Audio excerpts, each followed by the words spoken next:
என்ன பண்றான்னு தெரியுமா அவ? ரவுடி ரவுடி மாதிரி நடந்துக்கிறாமா. எங்க இருந்துமா பெத்த அவள? வரட்டும், அவ படிக்க போயிருக்கால. நீ நல்லா பாத்தியாடா? அவதானா? என் கண்ணால பார்த்தமா, அவதாமா. இவன் கூட பார்த்தான். இவனை கேளு. அவ இன்னைக்கு வரட்டும், பாத்துக்கிறேன்.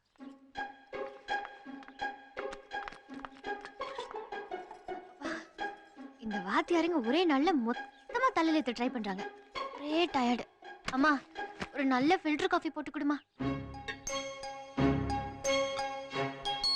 இந்த எக்ஸாம் மார்க் ரிசல்ட் எவையோ கண்டுபிடிச்சதெல்லாம் ஐயோ ஒரே டென்ஷன். இந்த ஆள்கிட்ட படிச்சுதான் கோட்டை விட்டோன்னு வேற ஆள்கிட்ட போனா அவன் அப்படிதான் இருக்கான். கார்த்திக், அந்த விசிறிய கொஞ்சம் எட. ஏய், என்ன பலியாடுறே நீ? பிச்சிரும் சொல்லிட்டேன். டியூஷன் ஸ்பெஷல் கிளாஸ்னு போய் சொல்லிட்டு ஊரை சுத்திட்டு இருக்க நீ. எல்லாத்தையும் நான் பார்த்தேன். விசில் அடிக்கிறது, வவ்வாலுக்கு பிறந்தவன் மன்னாரு, குடிகாரன், தியேட்டர்ல எல்லாத்தையும் நான் பார்த்தேன். என்ன சொல்ற கார்த்திக்? பலியாடுறே நீ? பிச்சிருவேன்.